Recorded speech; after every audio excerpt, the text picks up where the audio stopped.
Yo, everyone. I have been trying to make this video for a while. I've tried multiple times.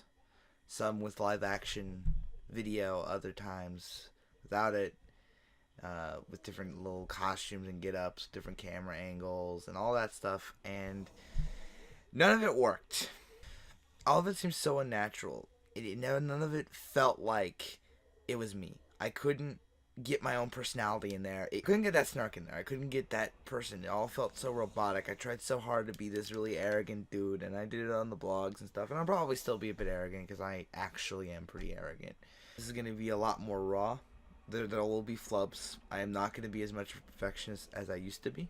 There will be edits, obviously. I'm not going to keep in big flubs or big pauses or anything.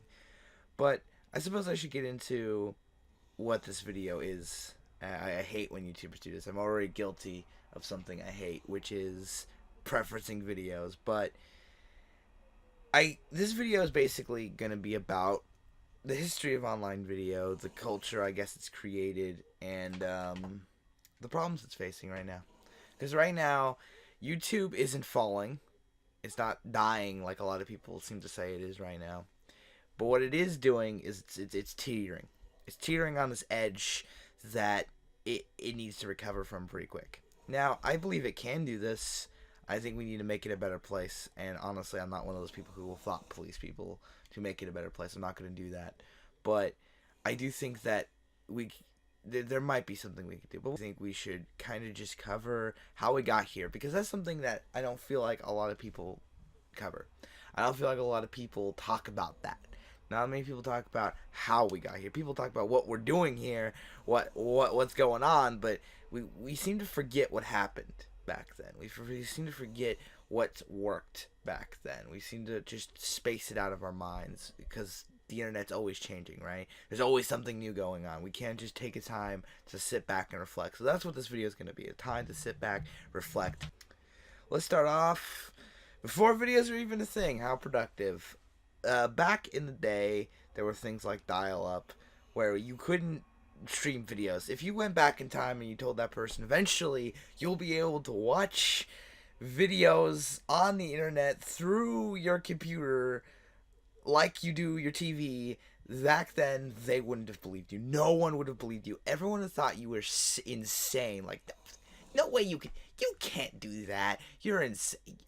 Get out of here. Get out of here. Just speaking crazy talk, because no one thought it would get that far back then, and it's almost a testament on how far we've actually gotten. Back then, also, let's keep in mind, this is before we even had like camera phones. Like, it's insane. But eventually, that insane talk, that puppy talk, eventually became a reality. DSL was invented, and now you can do more than send pictures over an internet connection that sounded like it was dying every time you started it. This was the evolution of how we got to be able to do anything. Install games, install movies, pictures, GIFs, however you pronounce that, and most importantly, if for this video, videos. There wasn't a lot back then. Back then, there were very little, because people didn't know how to make them. People didn't understand this concept. Making a video, isn't that what all the producers do?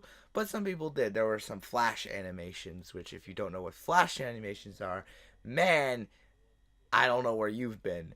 But flash animations basically just were little animations made on the computer. It was really easy to do. Well, it wasn't easy, but it was easy to, if you had the talent, you could get, and you had flash, it was easy to get it online, because you didn't have to like film anything and then put it on your computer and stuff, because back then not everyone had a camera, or if they did, it wasn't a digital camera. Also, viral videos were basically non-existent. Viral videos were so rare. I don't even think they really didn't. Yeah, I say so rare, but they really didn't exist. I mean, there were some popular websites that produced popular content, but there wasn't viral videos. Those videos only got like up to 100,000 videos, and if you know that, that's not even close to being viral, like, especially by today's standards. Today's standards, 100,000 views is like, oh, that's pretty good, but nothing like jaw-droppingly amazing or anything. Until one fateful day, when one Mr. Bernie Burns was sitting down playing his Halo Combat Evolved, and he thought, this incredibly insane thought: what if we turn this into a movie? Now, I feel like this is the ultimate example of a unique idea of thriving. And it's how you kind of succeed on the internet. You need to differentiate yourself, and I feel like that's gonna be kind of a theme throughout this whole, almost not really the theme, but a theme to this whole freaking video, whatever you want to call it. I find that it it was such a unique idea that it just got popular immediately. It was pretty much the first viral video. You could probably point out to like some other random video and say this video was technically viral before Red vs. Blue was, but I mean, really, it's kind of pointless to point to those, because if they did, they didn't have the staying power. Because Red vs. Blue, for those who don't know, is still a show that goes on today. It's going into its 14th season really soon, and it's incredible. I love the show. It's actually the second longest running sci-fi show of all time. I know that's kind of hard to believe, but right next to Doctor Who, freaking, that's just incredible.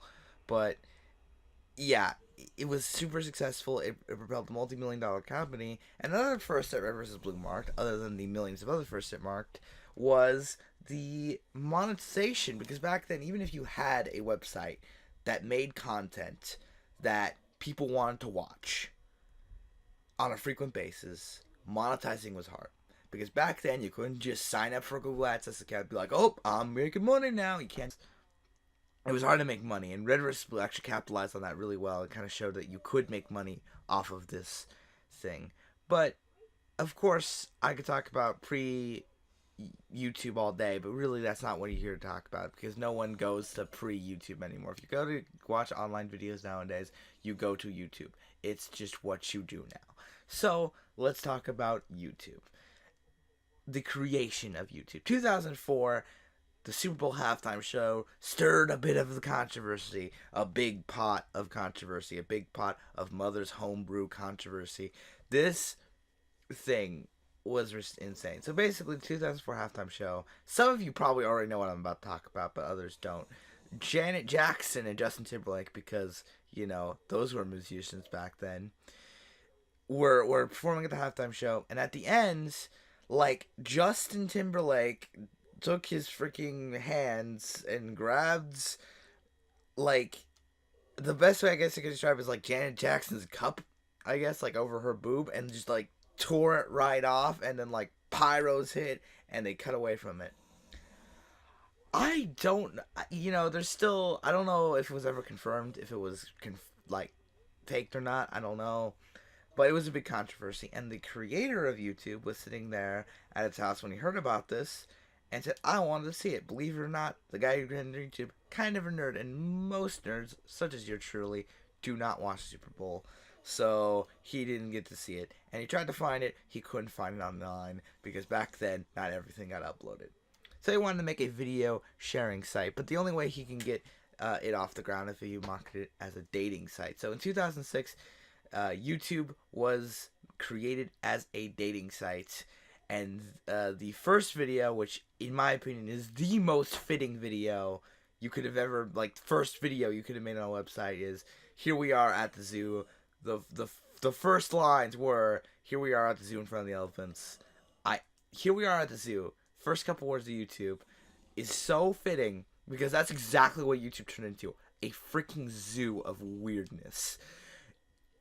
Things like Gundam Style and the Harlem Shake and freaking rare Pepes all over the place. I mean, it's a zoo. Yeah, that's about accurate.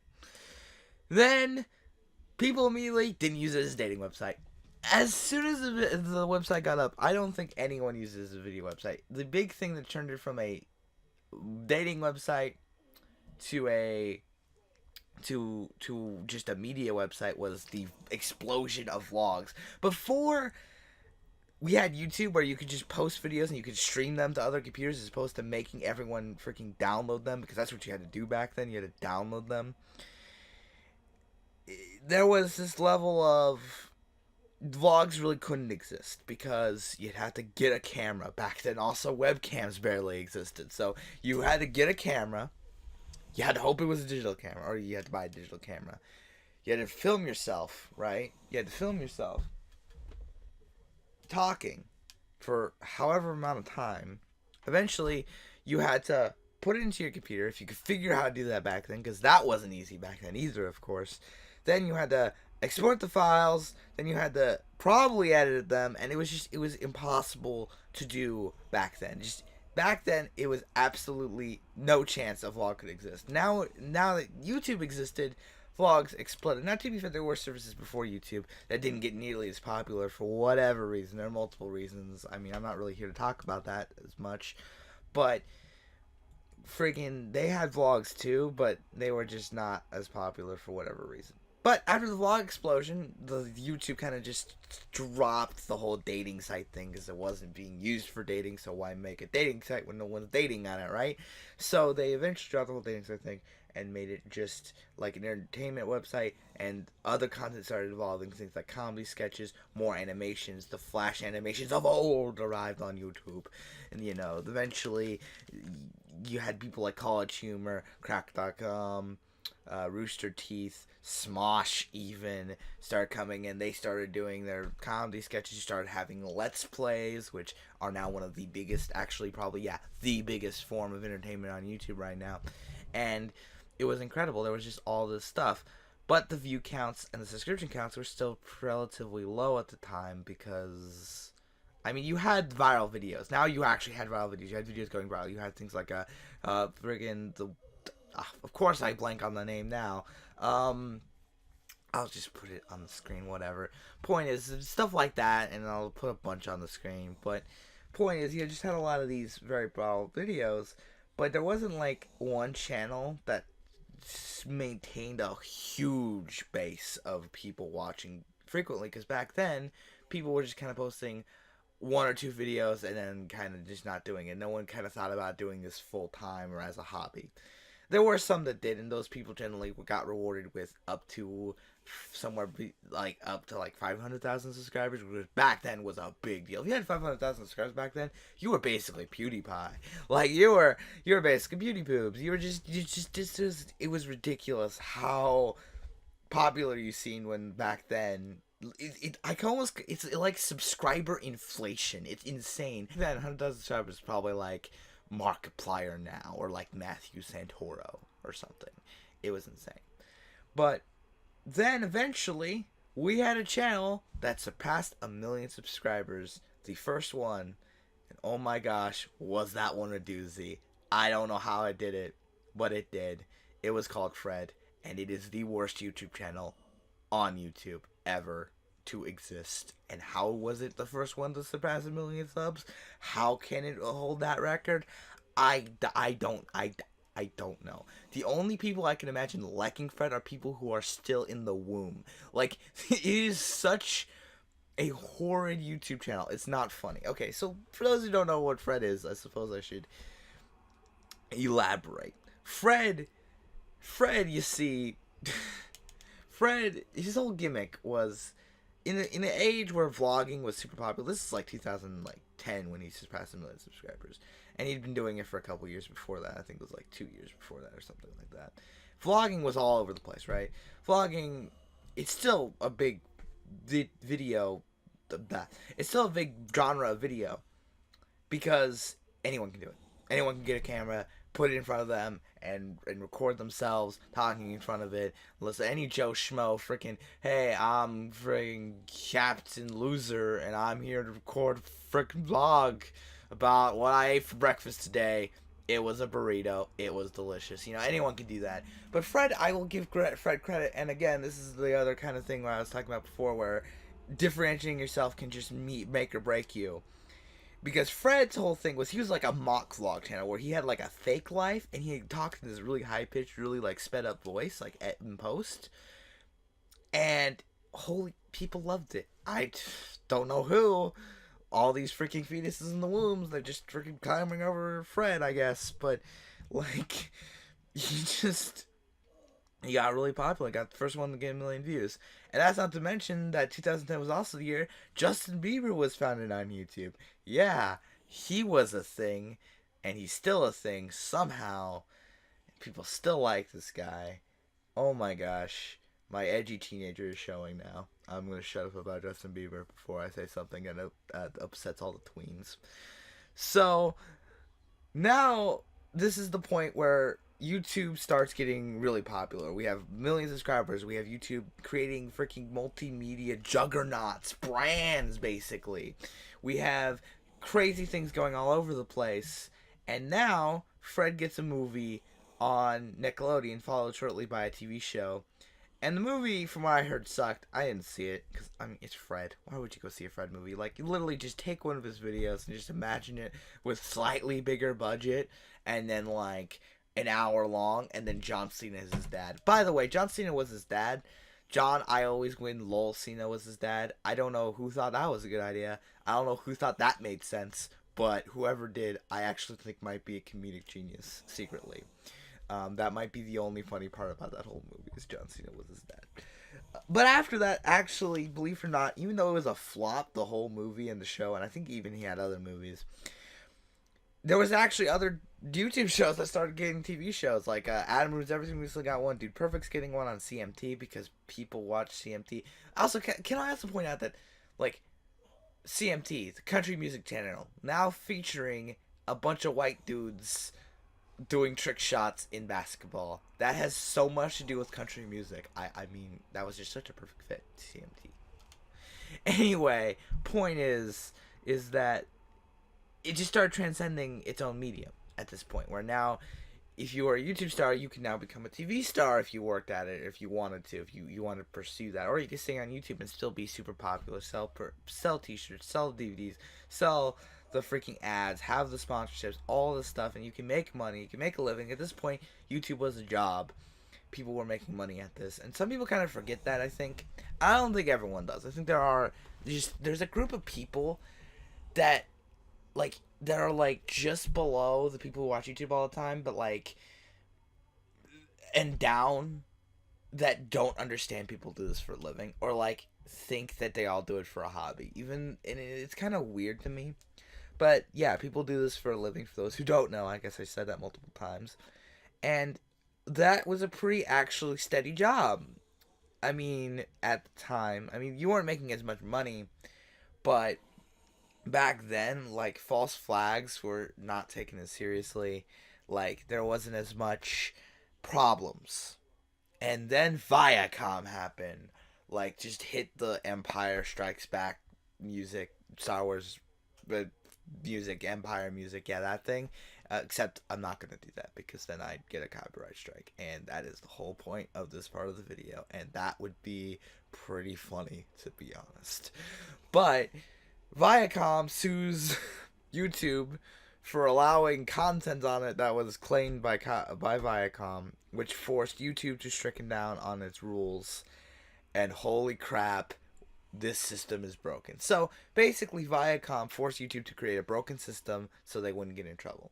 The broken system in question, I would love to go into, but I'm not going to go super in depth because I find there's like 2 British people on the internet who could explain a lot better than me. If you really want to know more about it, Great Android did a great video on it. Freaking Total Biscuit did a great video, multiple great videos on it. I think even Jim Sterling did it. Wow, I'm listing all British people. I made the joke that there were British people, but now I realize they were actually all British people. Okay, well, let's just throw in Doug Walker there. Now we've Americanized it. Bam, America. Yeah. Okay. So we have this problem where even if, like, okay, ignoring all those internet reviews that use clips from copyright material, which I think is fair, as long as they're doing it for criticism, parody, that kind of thing, or even remix, like remixing into a song, like using like a clip from a movie in a song, like a famous like line. I think that's fine, and it actually is protected by the laws in most first world countries. I think it's actually all first world countries, that kind of thing is protected under the law, and it doesn't even matter. Your video could be taken down for a false copyright strike, or really a false community guideline strike, false flag, for no reason. And it's a system that's guilty until proven innocent, where basically you have to try to dispute the claim, and you have to hope that works. And it doesn't always work. Also, YouTube is so slow that I'm convinced they somehow move at negative Mach 1. I didn't even think that was possible, but I think that's what they do. And it's like these people are just getting screwed. And I can't even begin to wrap my head around how they're completely getting screwed detail wise. Point is, people getting their channels are getting away. People are literally getting their ad revenue siphoned and put it into someone else's pocket for no reason. So what really busts my noggin about this whole thing is the fact that there are so many YouTube channels that get away with breaking the rules. They're gonna get penalized for it. Meanwhile, you have people like Doug Walker. You have people like Eli the Computer Guy. You have people like friggin' another channel. Which there was just real quick. There was this one channel that usually they review like documentaries and stuff. They do stuff like that, and they'll usually play clips of the movie like muted in the background. They'll be talking about it, kind of podcasty kind of thing, and they knew that this one studio was very sensitive about their copyright, so they actually went out of their way to draw and use their own pictures, kind of like I'm doing now, though I didn't draw any of these, obviously. And they purposely did this so they wouldn't get a copyright strike, and they got a copyright strike. Blah, blah, blah. They got a copyright strike anyway. I am absolutely dumbfounded that happened, and they got like their they couldn't post like 15-minute videos for a while, which totally kills their channel because most of their videos are over 15 minutes, of course. And then they got like the ad revenue taken away from the video, all this stuff. It was absolutely stupid. But anyway, back to the people who break the rules and don't get punished. The first biggest example is prank channels. Now, a lot of you probably like prank channels. Oh, sorry, I'm saying prank channels. That's wrong. Now it's social experiment channels. I just did such hard air quotes with my fingers. You can't even see them. But it was so hard, I'm pretty sure I broke the air around my fingers with how hard I was air quoting. Because that's such a stupid name.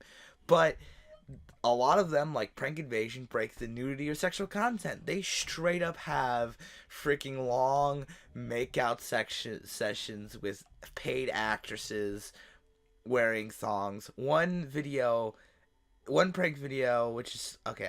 You know what? I can't even say here. I just forgot this. I almost forgot this is a video made for school. I shouldn't freaking be saying it. You look. All right, don't watch Prank Invasion. I'm not gonna endorse Prank Invasion. All right, another thing that a lot of prank channels do is violent or graphic content. A lot of them just like they'll be just these couple freaking dudes, and they'll go into a bad part of town and they'll step on people's shoes, and then they'll get like beat up. And like legitimately beat up, and that's not to mention like those zip popping videos and just disgusting videos in general, spam, misleading metadata, and scams. All that stuff has been broken a million times by Sanfilippo Antonio. If you don't know who Sanfilippo Antonio is, you don't want to. He is the scum of YouTube. Like legitimately, he is the worst YouTuber on the site, and he's still there for some reason. And meanwhile, Eli, the Computer Guy, who's totally innocent, had to leave YouTube because he's getting too many freaking copyright strikes. It's absolutely ridiculous. And then, like, alright, let's talk about copyright. You know, the one thing that, like, most of these channels that are totally innocent get accused of. Meanwhile, there are channels with millions of subscribers that will take other people's videos, take them, put them in the corner, and just sit there and do this. That was funny. For 15 minutes. That is what they do. That was an accurate representation of an audio from one of their videos. They just sit there and watch another person's video. They don't just they don't cut around and show highlights of their reaction. No, they show the entire thing in the corner while they're in the full screen, just reacting to it. And again, the biggest air quotes. Because they're not. They're just sitting there. One time, there's this video you could find about one of the reactors who literally muted himself for whatever reason and forgot to unmute himself. So when he tried to talk, it was very obviously muted himself. And when you are making a reaction video and you mute yourself because you're not reacting to the video enough, that video should be taken out for copyright. Now, to be fair, you can't take action against this. You can actually YouTuber if you're a YouTuber and your YouTube video is being siphoned by being kind of stolen by another YouTuber through one of these reaction channels. That's their name. You can actually siphon their money, ad revenue from them from that point on. Of course, you don't get any of the money that they already made off of you, off of the stolen content, whatever. But the big problem with that is that they can just, take the freaking content down. Yeah, that's right. If they're not making money off for it, why would they keep it up? Just take it down and then, oh wow, look, the person that I sold the content from didn't make any money off of the millions of views I got that video, and I got a good amount of money because I'm just a jerk and I need to get off YouTube. And as far as hateful content and threats, I mean, Joseph Martelli and Vegan Gains, I don't think I have to say more. They're pretty much just golden examples of threats and hateful content in general. Literally, Vegan Gains heard that another YouTuber got cancer and said that's what he deserves for eating meat. I mean, I have no problem with vegans, okay? Do what you do, man. Do you. But when you're legitimately saying people deserve to die because they eat meat, you're going a bit too far, I think, dude. Also, the fact that he tried to film he did film his father having a heart attack and tried to post it on YouTube, which he thankfully didn't, because I'm pretty sure that breaks the violence or graphic content guideline as well. Yeah. So, I suppose now you want to know, I just told you all this horrible crap about YouTube. I just told you all this kind of funny stuff, all this history, how we got here. I told you all this crappy stuff. You're going to want to know how to fix it, huh? Here's the sad news. While there are movements that seem to be working, like Where's the Fair Use and Make YouTube Great Again, which I totally support anyone getting involved with. If you have the time and the patience to go tweet or post comments and whatever about that kind of stuff, that's awesome. Keep doing that. Make a noise about that. That's important. That's one of the things you can do, actually. You can make a noise about what's going on and try to tell YouTube what the problem is, what the multiple problems are. But let's be honest here. Most of us don't have the attention span to do that. Most of us can't be the activists. We can be schmacktivists, where we just post a Facebook post about it, pretend like we care, and then just leave it alone forever. But you know what would really help some YouTubers? And, some people are going to be like, oh, you're going to say something about our Patreons, or you could donate the money to them. No, you don't have to do that. I mean, you can if you want. I'm sure that will help them out. But what would really help YouTubers, and one of my favorite YouTubers, Star_, once said that, basically the story goes, he was getting a lot of comments saying, where can I donate to you? And basically his response to that was, just give me a positive comment and I'll be happy. That's payment enough. And that is just a testament to how cool of a dude that guy is, and B, it's kind of, I think, a deep down thought that a lot of YouTubers have that they don't express. And basically what I'm saying is, if a YouTuber helped you out through a tough time, or they just make you laugh, or you just enjoy their videos, maybe just shoot them a bit of a down-to-earth, nice comment saying how cool they are, or how they help you, or whatever have you, whatever you want to say.